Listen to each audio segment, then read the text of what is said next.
Hi everybody, welcome to Thursday morning, and it is with great joy and delight that I announce to you today we've only got Matt Carvel speaking. Oh yeah, I wish I had loads of time to tell you all the things that are special about Matt, but I won't take up his time. Here he is himself. Good morning. Today we're looking at Psalm 91, which is a wonderful psalm that begins with the exquisite line, "He who dwells in the shelter of the Most High will abide in the shadow of the Almighty."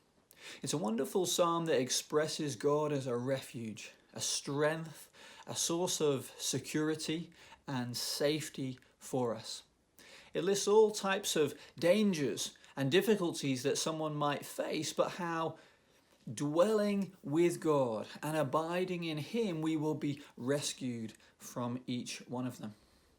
In one sense, perhaps, I don't really want to add too much because the truth of it is just very easy to read and digest, and encourage you to meditate on these lines and read it slowly for yourself. But perhaps to maybe add one or two comments to help things that just stood out to me really as I read it through. Firstly, I don't know about you, but verse 11 stood out to me. It's perhaps a slightly unusual promise of God, and maybe has us asking a few questions. It says this, "For he will command his angels concerning you to guard you in all your ways." Maybe that's not something you've thought about, the idea that angels are helping us. That's what it seems to suggest there. Angels, God is using angels to protect us, to help us, provide for God's people. This psalm is actually referred to in the New Testament in an unusual episode in Jesus' life. In fact, when he is being tempted in the wilderness by the devil. The devil actually quotes Psalm 91, verse 11 and 12. He says, "Throw yourself from the top of the temple and God's angels will rescue you." And of course, Jesus resists the devil and rebukes him. But then interestingly, it does go on to say at the end of that episode, Jesus in the wilderness, he resisted the devil, and then angels came and attended him. So it does seem that angels have a role in helping, well, certainly the Son of God, and elsewhere, if we had time, we could look at other examples that also angels attend to God's people in a similar way. But let's not get too sidetracked by that, because the point is that the angels are ministering to God's people on His behalf. What God is keen to provide for His people is personal care. And that's particularly important when we think of God, as this psalm introduced him to us, as the Almighty. He is the incredibly wonderful creator God who sits over all creation and yet also provides personal care for each one of his children. That's a wonderful truth.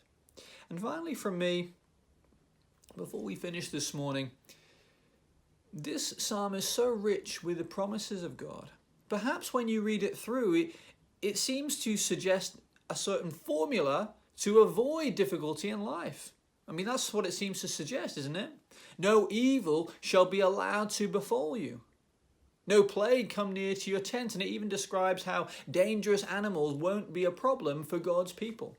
Is that what it's saying? If we just learn to dwell with God, then we won't actually face any difficulty because God will rescue us from all challenges in life.